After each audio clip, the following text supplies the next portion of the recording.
It takes the average person who DIYs their name change 8 hours to do the research, the paperwork, the emails, the letters, and all the admin needed.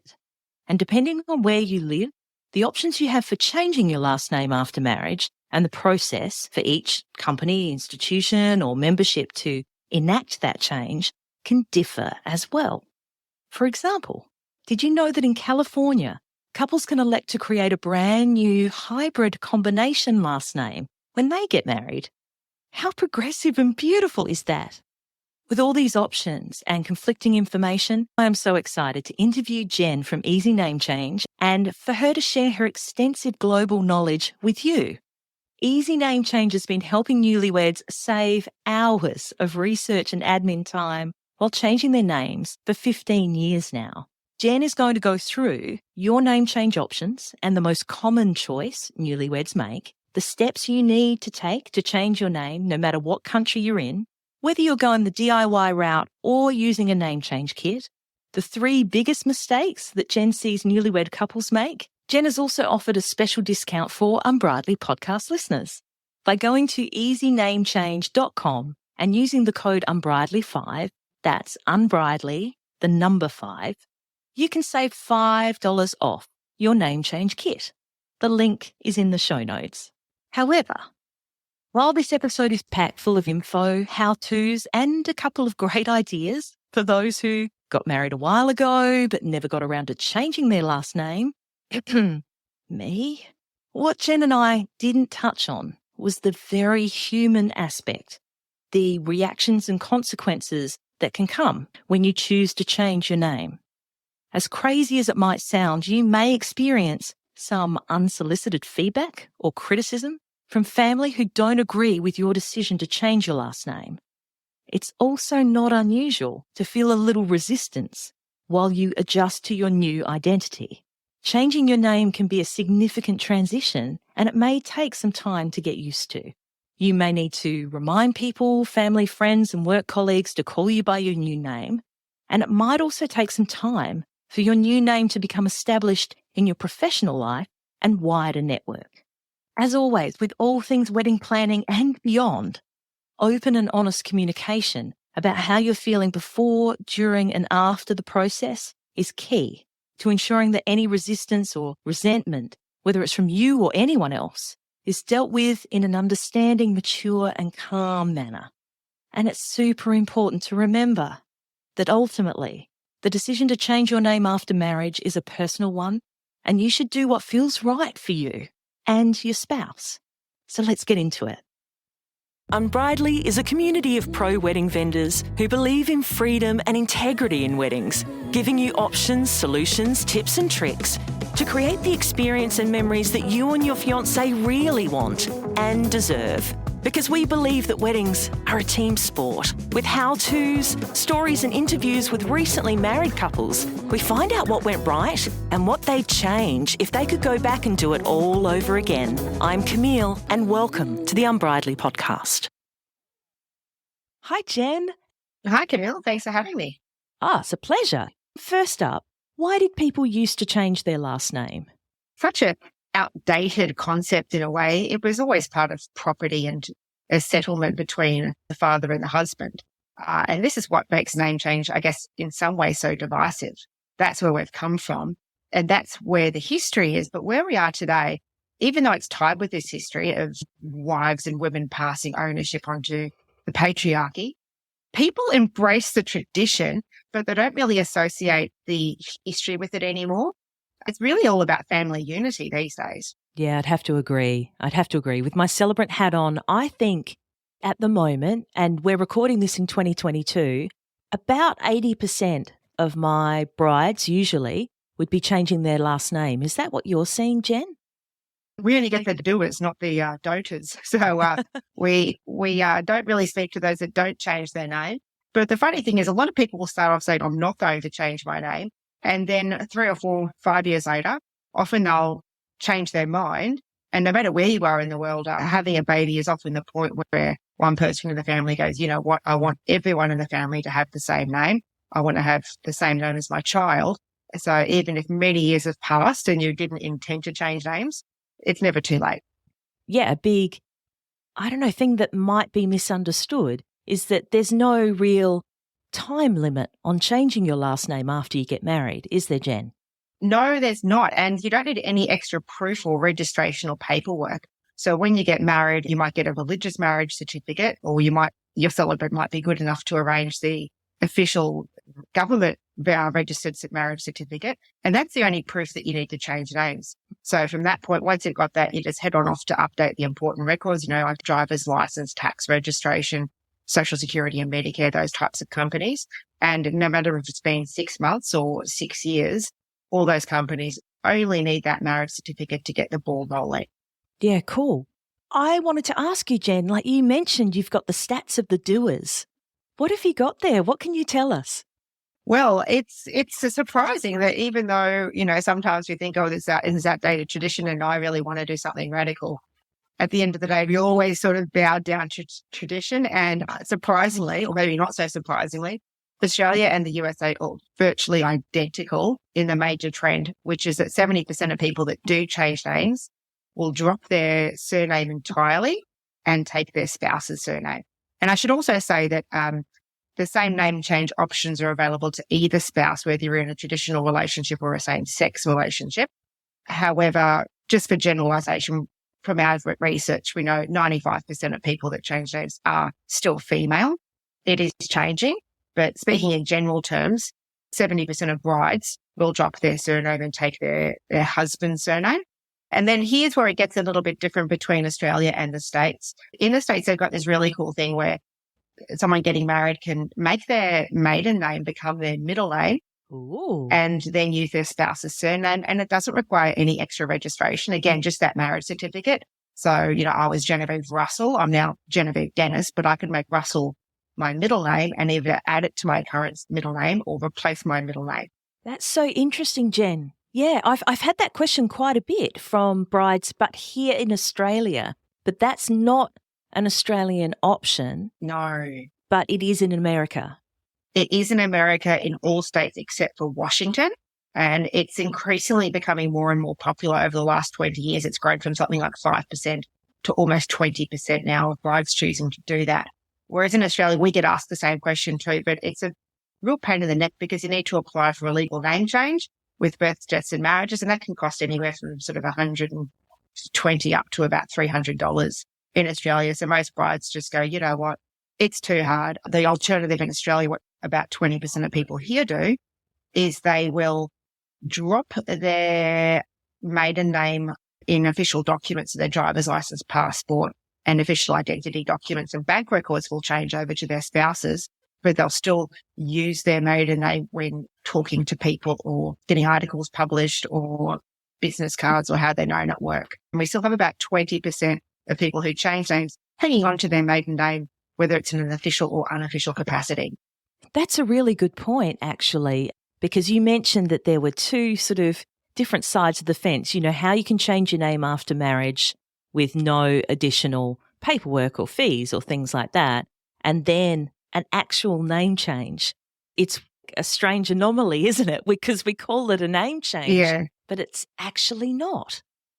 It isn't. It's an assumed name. So the great thing about being on all markets except for the USA, in the USA, when you change names for marriage, it does become a legal change and you can never go back to your former name unless you get a court order or a divorce decree.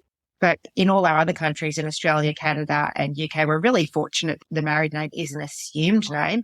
And what that means is we're still legally entitled to be known by our birth name at any stage, even if we're still happily married, or maybe if we've been divorced and remarried 3 times since. That's what most people do. But if you were living in Washington and want to make your maiden name a middle name, or if you're living in Australia and want to do that, or even if you're living in Australia and you want to blend your surnames together to take part of his surname and part of your surname to make a new surname, you do need to apply for the legal name change. The other interesting one is if you're in Australia, and it's one of the only places in the world, they don't accept foreign marriage certificates. So love to have that dream wedding in Hawaii, but come back and you think you can change your name, but you can't.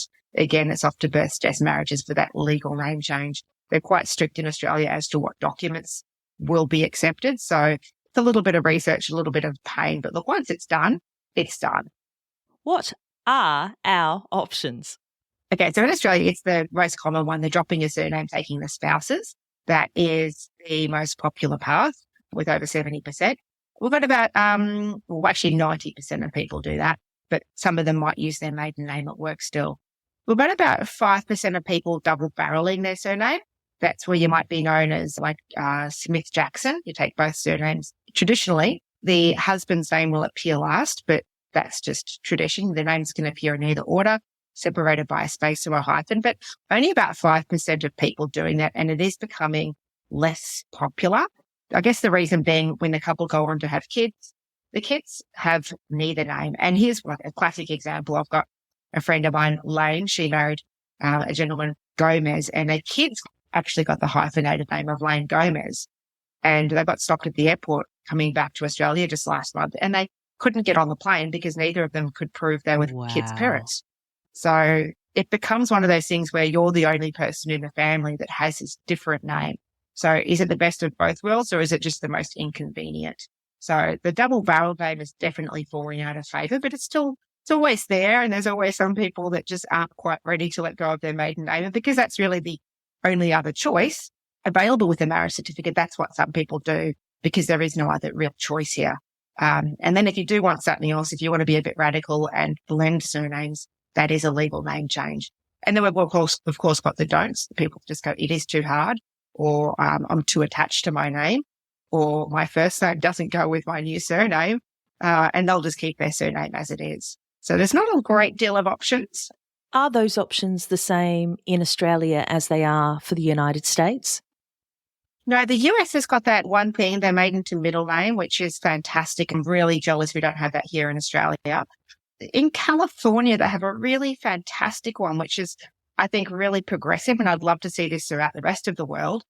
California is the only place in the world where I've seen they let them, if they want, they can nominate a future name that is a blend of their current surnames. And it's not really limited. They can take any part, they can sort of put them almost all together and make 2 syllables into 4 syllables, or make it into a really squished version. What happens is before they file for their wedding license, they decide what their name will be. And when they file their wedding license, maybe it's 90 days before their wedding, they'll nominate what that name will be. And if one partner or both partners will have that surname. And then that's printed on the wedding certificate. And then the wedding certificate can be used as evidence that that's their new name going forward. So I love that in California. And we always have people very interested in that here, but very few people actually go ahead after the wedding and execute it. Shout out to California. That's brilliant. I like It's that great, because, isn't you're coming together as a new family unit as well, no matter where you've come from, no matter what you've done. I think it's beautiful. It's creating something very, very equal, which is quite the opposite of what they do in Quebec, in Canada. You still haven't written your vows yet, have you? Let me help. In around 20 minutes or so, you can easily write personalised wedding vows unlike anything you've heard before that will make your fiancé feel like the most loved, understood and appreciated person on the planet.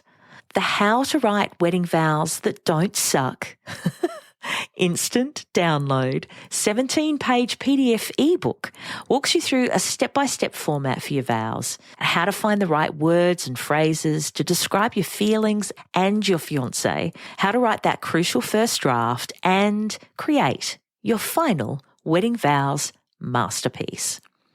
So if you don't know how or even where to start, if you've been Googling your little heart out, or if you've been calling them wedding vows, AEIOU, this ebook is for you. Included in there are also some bonus secrets for getting the most out of your wedding ceremony. So make sure you download your copy right now and get Write Your Wedding Vows crossed off your to-do list today. The link is in the show notes. In Canada, they wanted women to have equal rights, so they just shut down name change and said no one's allowed to change names. Right. Because we don't think it's fair. But what we're seeing happen, I haven't got stats on it, but anecdotally this year, I have seen so many more men take their wives' surnames. So we do have the same name change options available to the men in relationships as well, but very few men doing it. And this goes into a really interesting social observation we've had over the last 10 years. We've been polling over 1,000 Australians since 2013 on their opinions about name change. One of the statements we have surveyed is that it should be socially acceptable and encouraged for men to change names. And in 2013 and 2015, about 50% of people agreed that men should be encouraged to change names. However, in 2019, that really grew to over 2/3 of people now agreeing that that should be the case. And on the flip side, 25% of people would disagree or strongly disagree that men should be encouraged to change their names after marriage. But now that's halved. We're seeing only 13% of people disagree with that statement. So we've come a long way, and people's attitudes have changed, but it hasn't really translated into the actual act of changing names just yet. But hopefully the lawmakers can give us a few more options so that men do feel more encouraged, because sometimes it's not as simple as my name or your name. I love that. We're all about the equality at Unbridely. It's heartening to know that the general population out there are sort of leaning in that direction, and they want to, they want to share that within their family units. So then we come down to the crux of the problem here, Jen. There's no real one source. I mean, easy name change is the one source that I've been able to find over the years for my couples to help them navigate what they should be doing, how they should be doing it with changing their name. But there's no sort of one government source out there. So I find people go around and round in circles a lot, which is why you're here, and thank you again. So what I'd love to know from you, what are the 3 biggest mistakes that usually females, you're saying 90% at this stage, but possibly changing, make when they're trying to change their last name after marriage? Okay, so it's a big 2022 problem. So this one won't hang around for long, but it's a big one right now. It's getting your passport updated. If you've got any travel booked in the coming months, do not get your passport updated until you've come back from your holiday. You might have enough time to get it done, but if the passport office make a mistake, you might not have time to go back and get it fixed, and the tickets, they're useless if they don't exactly match your passport. So hold off passports. It's totally fine to have all your bank records and Medicare and everything else updated into your new married name, but leave the passport for maybe 6 months or a year until you're ready to get that done, because that can cause grief. The other big one is this is what our customers hate. They really hate going into, if they're in America, the DMV, or in Australia, the driving license offices, or even, places like the banks. You have to go in person. There's no name change service that can help you with that. And nor should there be. You've got to get your photo taken. You've got to have your signature witnessed by staff in those buildings. So you just got to suck it up and go in there. But there is nothing more frustrating than getting there and realizing that, I needed something with my current address on it.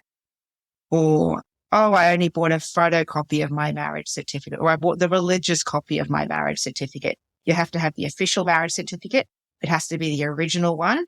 You have to have your current photo ID. And if anything's changed since then, like your address, you also may need proof of your address. So get your research done. If you're not going to buy a name change kit, then get onto the company's website and really do the research, because it's hard enough getting time off work to get to these places. You really don't want to be doing a second trip. Now, the third biggest one, and we come in at the tail end of this and we hear the frustrations, getting halfway through.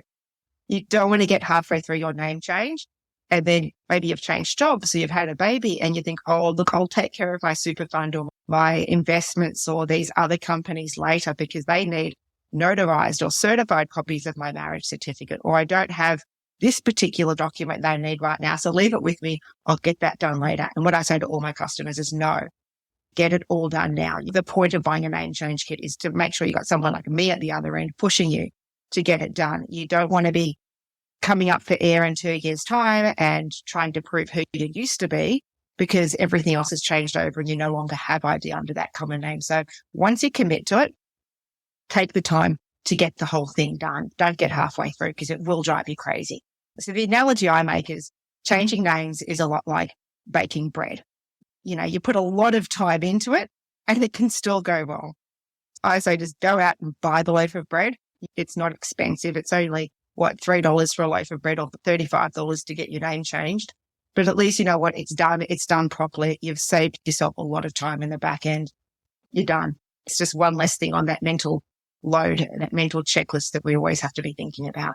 I have to agree, because I see it a lot with my couples. I can't talk. I want to say 8-year wedding anniversary this year. Still haven't done mine. Guilty. You have built a reputation. And that's the other big one. People won't, because they've got that reputation that they've been indexed on Google, and it's so hard to disassociate yourself to that brand. But take my tip, stay Camille Abbott with all your professional life, but maybe for their 10th wedding anniversary, not far away, you can surprise them and just show them, look, leave your ID, leave your Medicare card and your driver's license and your health insurance card on the table, and let them notice you've changed names everywhere else. Oh my God, that's so sweet. That's really cool, Jen. Okay. So, we know the biggest mistakes that people make, and we know that it's easier to go to somewhere like Easy Name Change where you've done all the work. You're going to be saving them hours. But there's still going to be some people out there who go, I just want to do it on my own. What is the DIY option? What do people actually have to do to change their name on their own? So it's a lot of time. So the best thing to do is start by getting a checklist, writing down every single company you can think of. There's probably going to be about 20 companies, but there's also more and more places like, Netflix and PayPal, ZipPay, Google and, the Microsoft accounts, all these places where you've just haven't thought about. So you can go and download our free checklist and get all the companies and get a printout of all your unique companies on a checklist, or you can write your own checklist and have your 20 or 30. Look, we've even had some people with 65 different places to update. Ouch. Yeah, ouch. Write them all down. And on a rule of thumb, allow about 20 minutes a company.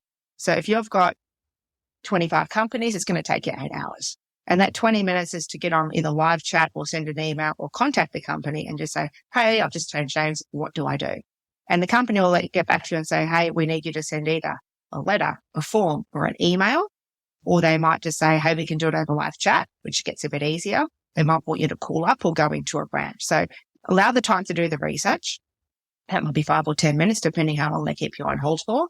And then the next thing you need to do is actually get busy with the paperwork. So you'll need to write a ton of letters, fill out a whole bunch of forms and little tiny boxes with your old and new. You'll need to write some emails, and then also ask for things like, where do I send it to? Get the mailing addresses, the email addresses. And finally, what proof do I include? And some companies are really fussy with this, and so they should be. You might have $150,000 in superannuation. Those companies need to make sure you are who you say you are. So they might ask for certified or notarized copies of your proof of name change, which is usually your marriage certificate. And some might also ask for updated photo. In America, banks almost always ask for updated photo ID. In Australia, it doesn't really matter if the photo ID is in the old or new name. But these are all questions to ask. So get that checklist, get it on the phone and make lots of little notes where, which proof, where do I send, what do I include, any special information I also need to include in the request, and then send it all off. The other big one, of course, is the 2 or 3 places you need to go to in person. It's the driver's license. It's the big banks like the ANZs or the Commonwealths, or in America, the Chase and the Bank of Americas. But there's just no getting around those ones. You just have to go in person. So, don't go on a Monday lunchtime or a Friday lunchtime. Maybe just take off a Wednesday morning from work and just smash out all those in-person name changes and just try and get it all done within 2 weeks. Because if you start letting it drag out, it'll just be no end in sight, and it just sits there in the background as something we always just have on our to-do list. I think you've just explained why I haven't changed my last name, because I'm aware of all so much research you have to do to change them all. And you want to do them, I know it's best practice to do it within a small window. Otherwise it hangs over. Otherwise it can cause ID problems in the future. Nightmare. Okay, tell us the good news, Jen. Tell us how to change your name through Easy Name Change. Okay, so this is the easiest way. $35 and you'll get all the research done for you. So it cuts out that sort of 10 minutes per company of getting on the phone, getting on live chat or sending emails. You'll just get that checklist with every single instruction for every single company you've chosen. And we've got over 4,000 companies in our database. So, you're going to find at least 95% of all the companies you do business with are included. So simply check the boxes with the companies you want to choose. You'll get a personalised set of instructions with each one of your companies. Whenever a company needs you to send in a form, a letter or an email, it's pre-written, and literally all you need to do is attach the proof that we've listed and send it off. That's it. Of course, you still have to go in person to the driver's license agency and to your big banks. But other than that. So we've actually also got a special offer for Unbridely listeners. So no matter what country you're in, if you go to easynamechange.com and buy any name change kit, in the coupon box, type in Unbridely 5. That's Unbridely with the number 5 on the end. And you can save $5 off any name change kit. And that's valid to the end of 2024. Oh, Jen, it's a no-brainer. That's so good. Thank you. I'm sure there'll be so many listeners who are thrilled to hear that there's a simpler way to do this that might not take out 8 hours of their married life. Well, that's the thing. Married life. There's nothing like that first 2 weeks of newlywed buzz. And you sure don't want to be sending thank you cards or changing your name. Agreed. And so you mentioned it just then, but just one more time for the kids in the back. Where can people find you? Oh, pretty simple. www.easynamechange.com. Whatever country you're in, you'll get rerouted to your local site, whether you're in Australia, Canada, US or UK. That's beautiful, Jen. Thank you so much for your time. Thanks for having me on the show. That about wraps it up for this episode of the Unbridely podcast. For the links and resources we mentioned, please head to the show notes. And if you love the show, please review and subscribe on the podcast platform you're on now so you don't miss out on a single episode. Thanks so much for listening. And remember, weddings are a team sport. Catch you soon.